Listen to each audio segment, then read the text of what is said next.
Trapped by the belief that I'm not good enough, bound by the limitations and the lies that consumed my world, this was me. It wasn't until I took the biggest leap in my life to know and trust the power within. And it was at that moment I made a choice. My past will not define me anymore. Hello, I am Teri Cardula, and I know I am not alone in this. Over the years, I have found that the number one mistake that we make is that we get in the way of our own success story. Yes, I said it. On this show, together we'll tackle limiting beliefs, self sabotage, getting stuck, fear, doubt, overwhelm, and the imposter syndrome. Join us on this journey designed to transport you beyond your limitations to a world where anything is possible. This is Talking with Teri. Hi, and welcome back to Talking with Teri, where we have powerful conversations to transform your life and your business. And our guest here today, I am so excited for this man. Nick Strand is an author, professional keynote speaker, life coach, and entrepreneur. Nick started his career in the audiovisual industry when he worked alongside names including Kelly Clarkson, Maroon 5, Dave Matthews Band, and using his love and passion for his wife, he has thrived to carry out her legacy. Nick's ultimate goal is to work towards Brianna's dream to make CF stand for Cure Found. Love this. And I have to share this because this was on your bio and I saw this and I was like, I can't not share this because I said, I love the words that Nick has on his bio. And I want to highlight those words because it says driven, passionate, determined, entrepreneur, thinker, loving, and happy-go-lucky. So I just have a feeling this is going to be an incredible interview and I just can't wait to dive in with you. So Nicholas, welcome to the show. Thank you so much. I'm so excited to be here. Appreciate it. Yeah. So for listeners that haven't met you yet, but they are in for a treat, just share Yes. with our listeners just a little bit more about you. Oh, wow. Yeah, for sure. Well, you know, as a normal person like everybody else, we're all normal. We all have our own story, our own journey. Mine starts a little bit early as a kid. I always wanted to be in the music concert touring industry. I figured I couldn't be on the stage. So I figured out that being a video technician was a dream of mine. Sometimes you're not exactly what you want to be, as being on stage or whatever, but as you pivot through, you find what you want. And driven, passionate, laser focused. I walked into an amazing career. I worked into an amazing career as a video engineer for the music concert touring industry. So my job is when you go to a concert, those LED walls that show all the video effects and all the fun stuff. I travel with the bands, putting those together and making sure that, 10,000 people have about an hour to, remove themselves from life and, be Wow. happy. Yeah. But that's work. I was going to say fun, but I don't think it's definitely fun, but that's, the other part of life is fun as well. So, but we all have struggle and we all have triumph. And my journey started in 2012. 2012, I lost my mom to cancer. If that wasn't enough, in 2017, I lost my wife of 10 years to cystic fibrosis. That was an amazing journey. It was a difficult journey. To lose your two best friends, your two most important people, influential people in your life, to figure out how to live again, to figure out how to get through life. It was a challenge. And luckily I had road life. I had, my road family, my career, and that was about the only thing that felt still together. Everything else felt apart and disconnected and confused.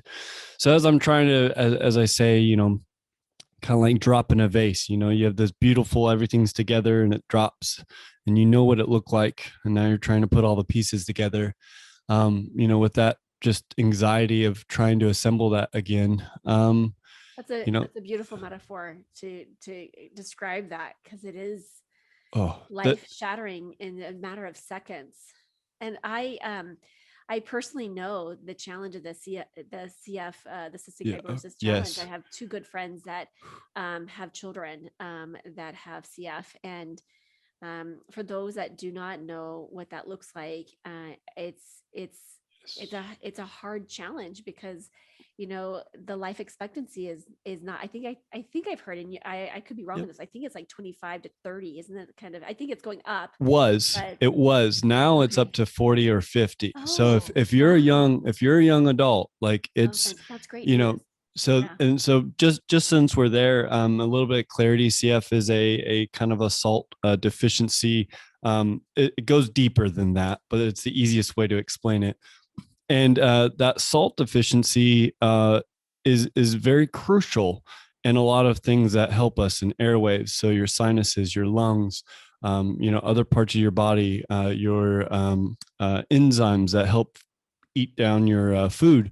Well, those are compromised, and so all of a sudden mucus builds, and those are that salt is what was the lubrication for us, or for the larger population, to get rid of that mucus. But they don't have that. So it becomes very sticky. And so what happens as an after product is your lungs and those type of things become compromised and get worse. And so that's why, things have gotten so much better, because as a young kid, the drugs are a lot more powerful. So there's a lot more preserving that's being done. Which is just huge. So like since we're talking about it, especially with Brianna was diagnosed at 3 years old. And she was told that she was only going to live till 13. Ugh. So if you think about that, that was, 1990, being told, or 92 or so, but being told, oh, you're only going to live till 13. But if you also think about that, that's a huge progress in a set amount of time.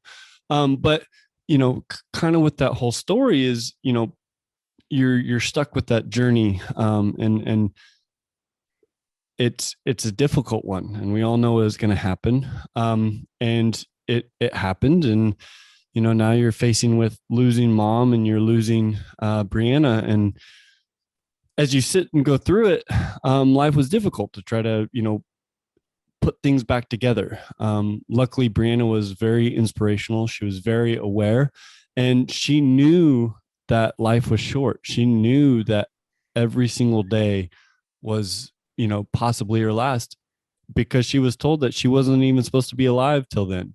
At 25, 26 years old, she's already 10, 20 years past it. So, I'm starting to tear up. I just, I can't imagine the pain and everything that you must have gone through. And yet at the same time, it's this beautiful reminder to all of us at how precious life is. And I mean, and really she was given this life, and to make the most out of it every single day, right? Like sometimes we take life for granted, right? Like we take just breathing for granted. yes. Um, Yes. And for her, what was beautiful, and at the same time for me, who's hadn't been challenged with a disease in my family or anything like that. So in a sense, I was learning extremely with her. But it was amazing to watch her in the doctor's office, as the doctor's like, well, here's 4 to 6 hours of treatment a day that you need to be doing. And she was like, well, I only have 24, and I'm only going to give one, or I mean, I don't remember. It was like 3 hours a day to, cystic fibrosis. So the rest of the day, I'm going to actually live my life. Yeah. And I know that this is what, the calculator says, Mhm. but my goal is I want to live today at 100%, as opposed to live 2 days at 50%. Yeah. So that's how she lived every single day. And for me, it was, as I, after Brianna passed and dealing with the passing of my mom and trying to just figure it all out, about 3 years later, I woke up and the left side of my face is paralyzed. I thought it was a stroke. Dr. Google said it was a stroke. Cool. But as I, finally, got to a real doctor, it was diagnosed with Bell palsy, and most of it has returned, but I still feel it. Now, what I realized is, if my mom dying wasn't enough, if Brianna and those lessons weren't enough, for some reason, we sometimes have to have it happen to us. And when it happened to me, I was like, oh, my brain, my heart, my lungs, any of that could just go. It doesn't need an explanation. It can just go. And so that was where I had that aha moment of, okay, if not now, then when? And so I went to go write, the book about Brianna and, our amazing journey and what we went through and the lessons we learned. And as I was writing, I remember looking down, and I have a tattoo of something Brianna created. One of Brianna's things in her life was she loved quotes. Like, she loved quotes. And she put them on the refrigerator door. And it was her way that every single morning you would see the quote, and there was probably about 50 of them. So there was always one that was going to hit you. Yeah. At the same time, when people came over, they always loved reading them. Well, when my mom died, she realized, that afterwards, life sometimes memories sometimes fade. So she wanted to leave a legacy with all the work she's done to be able to help support and to be such a huge advocate for cystic fibrosis. And so she created the quote, "Choose your attitude, create your life." And so on my inner forearm is that quote in her handwriting.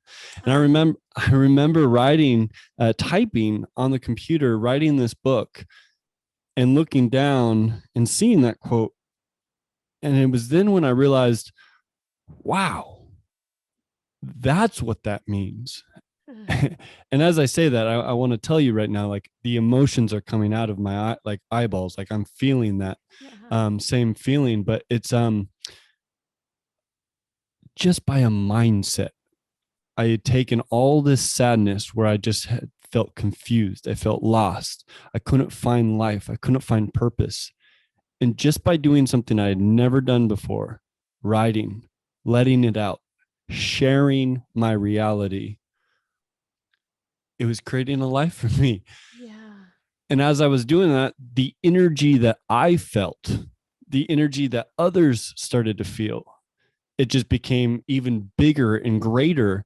And so as I wrote the book, Loving Someone Who's Dying, I kept thinking, like, the last 3 years I had a struggle because a lot of it was me having to figure it out. But at the same time, it was the people I talked to.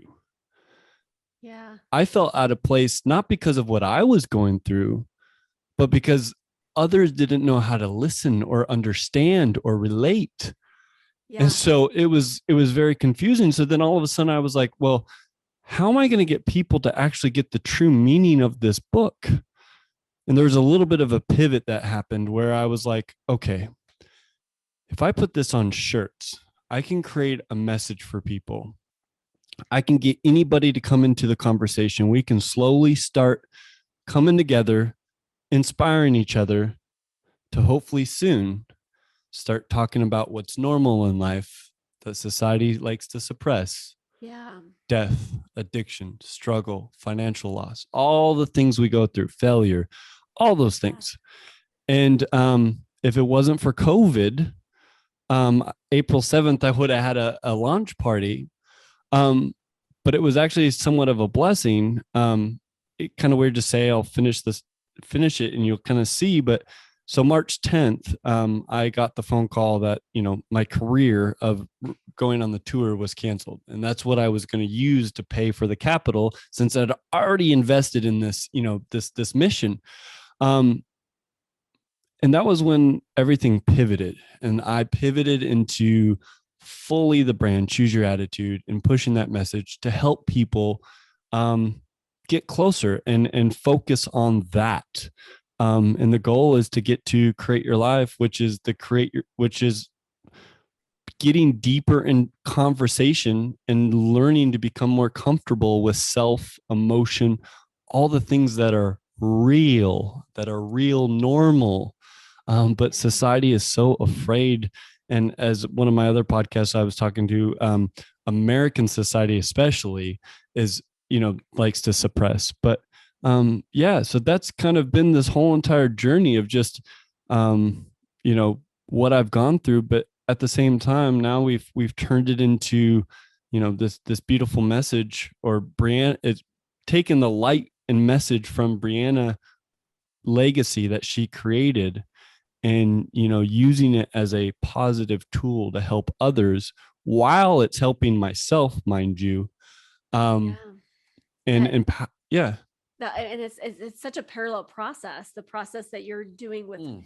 taking her legacy forward, but also the process for you. But it also has another layer of Oh, the process that's happening as a mirror of this, because like you're an absolutely onion. right.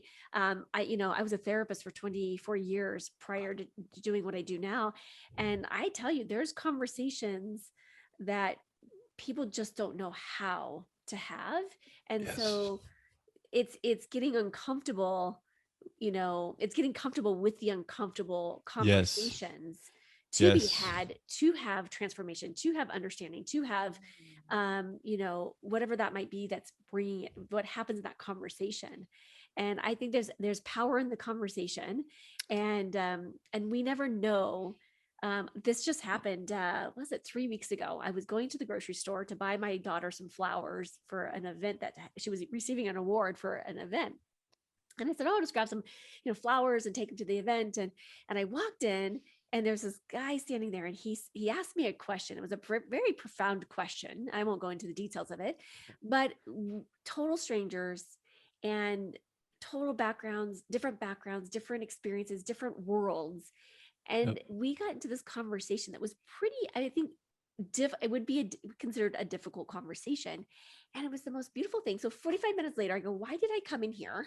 um Yeah. but it was, and normally I have like cards on me because I love collaborating with people. And I didn't that day. And I go, "You know what, that was supposed to happen just the way it Yep. was. It was no more further conversations. I don't know this person's last name.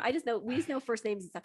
And I'll probably never see this person again." But it was it was just a cool divine moment. And there's so much power in having those conversations, and what you're doing to Oh, for sure. take Brianna's legacy and really let it fly, and let it soar, is profound. And it's amazing, because I can only imagine what that journey has been, will be, and continues to be, for you, as you are using what I think that, we all have that deeper inner knowing, and Oh, using that to our greatest purpose and our passion, and really helping. I mean, really, you're being the light in the world. Like, you're bringing oh, about awareness in something that's very dark and heavy, and you're bringing it into the light. And I'm just getting chills. You're bringing it right. into the light for people. And I just and earlier you had said, Brianna loved quotes, and I found a quote of yours, that I want to share with people, because I think it's a great way to kind of, you know start to wrap us up here, because I literally could talk to you for all day, and I definitely want to have you come back on,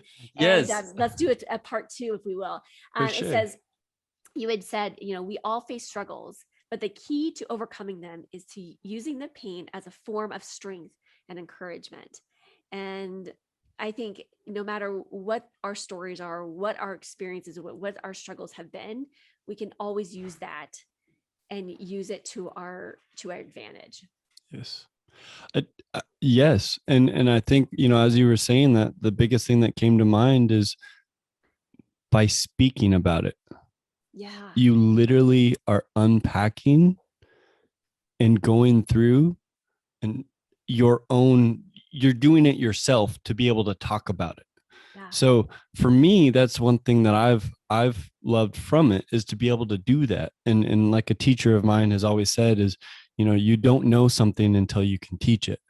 And so I Yeah. love the idea of being able to, I've always done that when I think about, whenever I do anything, is I love to think about, okay, how could I teach this to somebody so that way I can get better at it? And that's the whole idea, is the more you talk about it, the more you uncover it, the more you flip it over. And then all of a sudden it becomes you, in the fact of, it makes you become better, it makes you become more aware, it makes you become more understanding, and it develops you into a whole other person. And it's a great thing. um Yeah. yeah. And speaking about it, it also, it has a disarming effect. because Yes. we don't have to, and we don't have to always have it figured out. No. And it can be sloppy, and it can be, but we can, if we give ourselves the patience and the understanding and the kindness to say, you know what, this may not have turned out the way we wanted it to, but how do we unpack this and give Yes. ourselves permission to mess it up, maybe, and to figure it out. The only reason why we're holding back is our fear of how somebody else will think when you are the one feeling. So you are the one that is in control of your own feelings. And when I say control, I don't mean that you can control how you feel. What I'm saying is you control the relationship with the feelings you encounter, because by all means, like, feelings are uncontrollable. You can't control yourself feeling sad when something happens. That's a feeling that's natural. Yeah. What you can do, though, is you can control how you react to that feeling. Yeah. And that's where you become empowered. That's when you become fearless. And having some of those conversations about the normal stuff of death and those type of things are what empowers us and helps us, those minor steps get us a long ways. Wonderful. Nicholas, I could sit here and we Yes. could conversate all day, which I know Yeah. that's been the case for you today.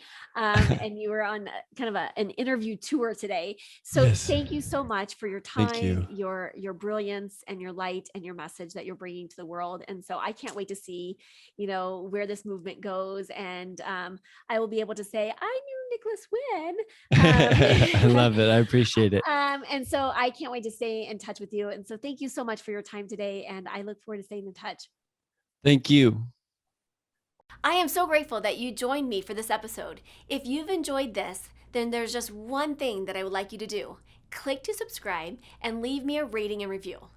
As my way to thank you, let's connect for a free consultation. Just reach out to me at talkingwithteri, that's TERI.com, to book your time.